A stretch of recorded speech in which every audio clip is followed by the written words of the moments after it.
Saudara Mahkamah Konstitusi bakal melaporkan mantan Wakil Menteri Hukum dan HAM, Denny Indrayana, ke organisasi advokat tempatnya bernaung. Hal itu disampaikan MK sebagai respon atas pernyataan kebocoran putusan uji materi soal sistem pemilu yang sempat diungkapkan Denny. Bagaimana respon Denny Indrayana? Kita akan sapa Denny Indrayana dan juga pakar hukum pidana Jamin Ginting. Pak Denny, Pak Jamin, selamat petang. Selamat malam dari Melbourne. Selamat petang dan malam, Mbak Livi. Oke, selamat malam Pak Denny. Jauh-jauh dari Melbourne, terima kasih sudah meluangkan waktunya. Saya ke Pak Denny dulu ya Pak Jamin. Pak Denny, Ya. apa reaksi Anda soal rencana MK melaporkan Anda ke organisasi advokat? Pertama, responnya bukan itu dulu lah. Responnya, alhamdulillah, Mahkamah Konstitusi sudah menguatkan dolar rakyat. Jadi putusan MK ini dalam forum satu meja Kompas TV sudah saya sampaikan menjawab pertanyaan Mas Budiman Tanurejo.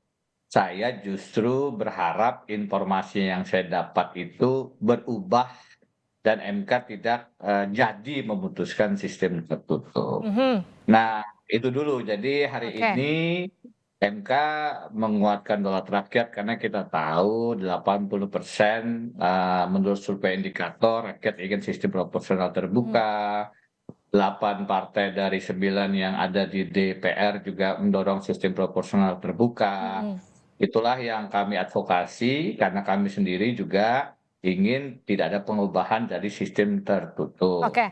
Itu dulu yang pertama, Hmm. alhamdulillah dulu. Kalau yang terkait dengan lain-lain itu Hmm. sudah hal-hal yang menurut saya ya alhamdulillah kita bisa mendorong MK lebih cermat, lebih sesuai dengan aspirasi. Oke. Risiko-risiko pelaporan dan segala macam tidak terlalu merisaukan saya. Itu nggak merisaukan Anda, yang penting proporsional terbuka aja udah diputus MK begitu ya Pak Denny ya? Ya, karena begini Mbak, sudah saya katakan berkali-kali ya, MK ini kan putusannya final and binding. Hmm. Dalam putusan terkait dengan perpanjangan masa jabatan pimpinan KPK yang baru lalu saja, itu kan logika-logikanya kacau balau. Dan kita Mhm. tidak bisa melakukan koreksi karena dia tidak ada ruang upaya hukum lain. Oke. Maka cara kita untuk berkontribusi, mengawal putusan MK agar tidak kemudian mencederai dolar rakyat adalah sebelum putusan Oke. dibacakan.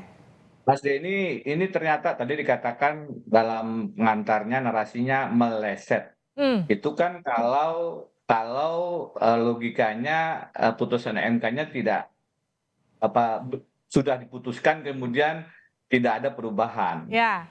Jadi Bukankah menurut Anda ini bukankah ada perubahan setelah bukankah diputuskan karena Anda bukan membocorkan ini ke publik begitu Pak Denny? bukan begitu. Saya ingin katakan, bukankah logika yang lain dan tidak bisa dikatakan betul atau tidak, Hmm. sebetulnya adalah setelah banyak orang kemudian memberikan masukan, banyak perhatian, bukankah ada kemungkinan juga memang putusannya Berubah. bergeser? Saya tidak mengatakan itu yang terjadi, tapi logika itu juga tidak boleh ditutup dong Oke. sebagai Tapi salah satu kemungkinan yang terjadi. oke. Tapi apapun dan begini, kalau dikatakan RPH-nya belum, Hmm. dikatakan komposisinya tidak 6:3. Ya. Logika-logika semacam itu sebenarnya logika yang formal, Hmm. logika yang naratif. Hakim-hakim MK ini 9 hakim ini hari-hari berkumpul, masing-masing tahu arah kemana logikanya, Ya. ideologi putusannya seperti apa. Hmm. Sering saya katakan, kalau di Mahkamah Agung Amerika Serikat, Heeh. kalau dinominasikan oleh presiden dari Demokrat, maka hakim agung itu cenderung progresif liberal, Oke. cenderung setuju aborsi dan seterusnya. Mhm. Kalau dinominasikan presiden Republik, maka dia cenderung konservatif, cenderung menolak aborsi dan seterusnya. Jadi kita bisa sebenarnya memetakan secara ilmiah akademik bagaimana kecenderungan putusan hakim. Oke. Dan kalau kemudian itu meleset atau tidak, ya dinamika sebelum putusan kan masih terjadi.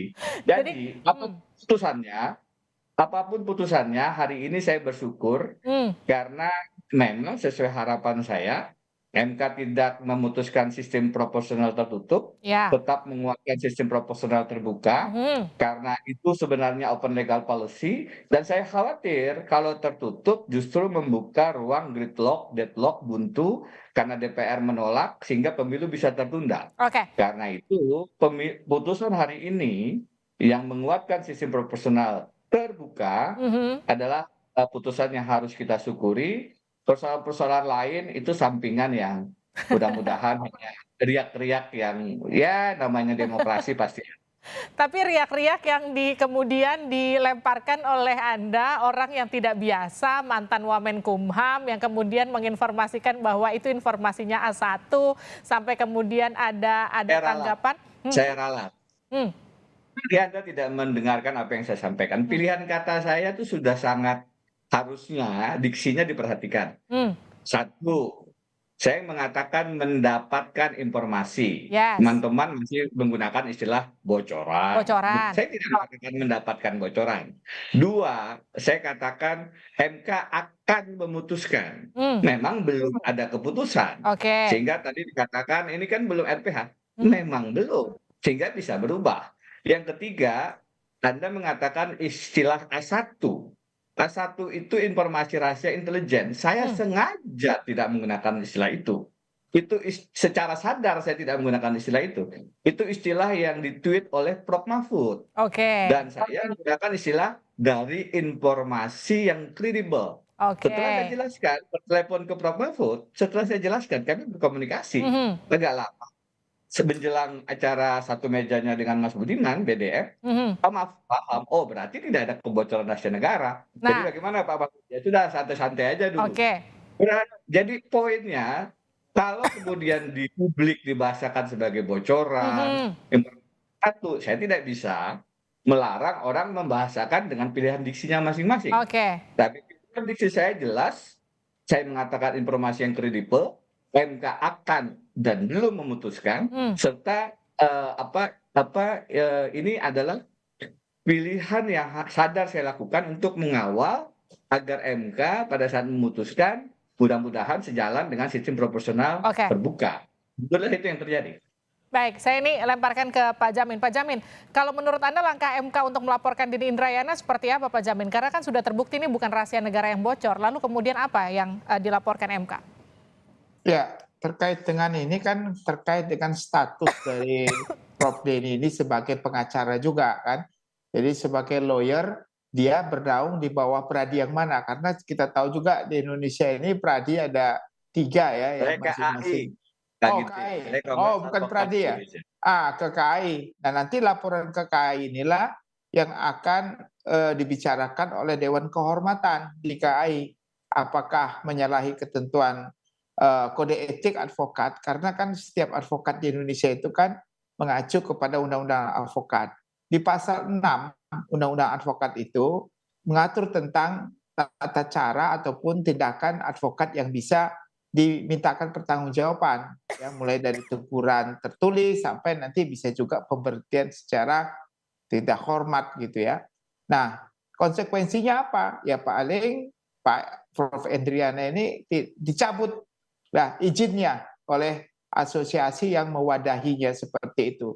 Tetapi kita kembali lagi di Indonesia ini kita banyak pengalaman beberapa advokat yang sudah diberhentikan oleh asosiasinya masih bisa berpindah ke asosiasi advokat lainnya begitu dan diterima gitu kan. Nah inilah agak kita nggak punya single bar association ya seperti yang ada di negara Amerika begitu. Sehingga walaupun dipidana, walaupun dia secara diberhentikan dari asosiasinya dia masih bisa diterima lagi di asosiasi lain.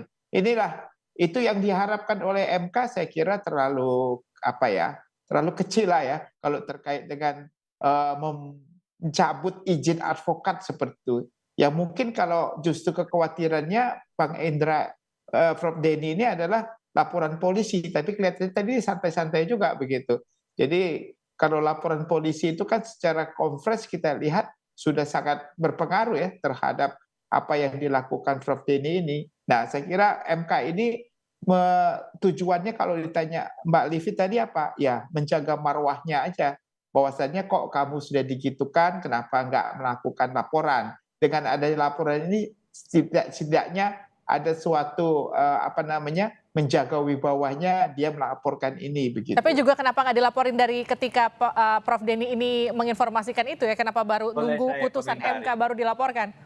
Ya, Boleh karena saya apa yang komentar, Mbak? diputuskan itu kan berbeda dari apa yang disampaikan Iya, oleh Prof Denny. Jadi oke. dia ingin menegaskan kalau Prof Denny itu salah Hmm, dalam saya nggak tahu apakah menganalisis atau mendapatkan informasi hmm. ya. Kan bisa aja hasil dari analisis dan segala macam atau informasi yang didapat. Ternyata dia salah dan itu merugikan contohnya Mahkamah Konstitusi. Nah, itulah yang dilaporkan. Oke. Tapi sebenarnya ini lebih pada etik ya, etik profesinya begitu, bukan dari substansi apa yang disampaikan begitu Mbak Livi. Prof, tapi intinya gini Ya, terakhir buat Anda, apapun yang akan ditempuh MK Anda siap ya Prof? Mbak, pertama saya mengapresiasi, ada dua apresiasi saya kepada MK. Hmm, Tidak selalu kita mengkritisi ya. Satu, putusannya ini salah satu putusan yang mudah dipahami, runtut, dan komprehensif. Itu harus diakui. Yang kedua, pilihan untuk tidak masuk ke ranah pidana, melaporkan ke polisi, menggunakan tangan negara, itu menurut saya pilihan yang menarik dan tetap bijak. Karena bagaimanapun berarti membuka ruang, menyatakan pendapat, mengungkapkan pikiran. hmm, Yang hmm, ketiga, sebenarnya kan bisa juga dilihat bahwa yang saya lakukan itu bukan dalam konteks sebagai advokat. hmm. Karena saya tidak bicara di sana, tapi sebagai dosen, guru besar hukum tata negara yang menurut Undang-Undang Guru dan Dosen wajib untuk memberikan informasi pembelajaran kepada Oke. masyarakat luas. Katanya wajib. Nah, jadi kalau kemudian dilihat ini sebagai tindak pidana dan seterusnya, ya itu kan di luar kemampuan saya untuk mengontrol orang melapor atau tidak. Hmm, Tapi yang pasti kalau dikatakan keliru informasinya, tunggu dulu. hmm, Itu kan kalau dilihat sebagaimana tadi saya katakan tidak memungkinkan perubahan, bukankah putusannya belum? hmm. Jadi kalau putusan belum itu kan memang kemungkinannya bisa berubah. Oke. Mengatakan informasinya keliru itu kan memastikan bahwa sudah ada putusan dan saya dapat bocoran, padahal itu bocoran saya salah. Hmm, Saya tidak dapat bocoran dan tidak mengatakan sudah ada putusan. baik. Jadi lagi-lagi tolong dilihat bahwa kemungkinannya bukan hanya tidak akurat apa informasinya, tapi memang ada perubahan dari pergeseran dari posisi-posisinya sehingga berbeda dari informasi akhir Oke, Mei dengan putusan 15 Juni. baik. Pun, apapun, ini saya berterima kasih kepada semua karena sebenarnya saya sudah mengatakan ini di Februari, Hmm, bukan di Mei.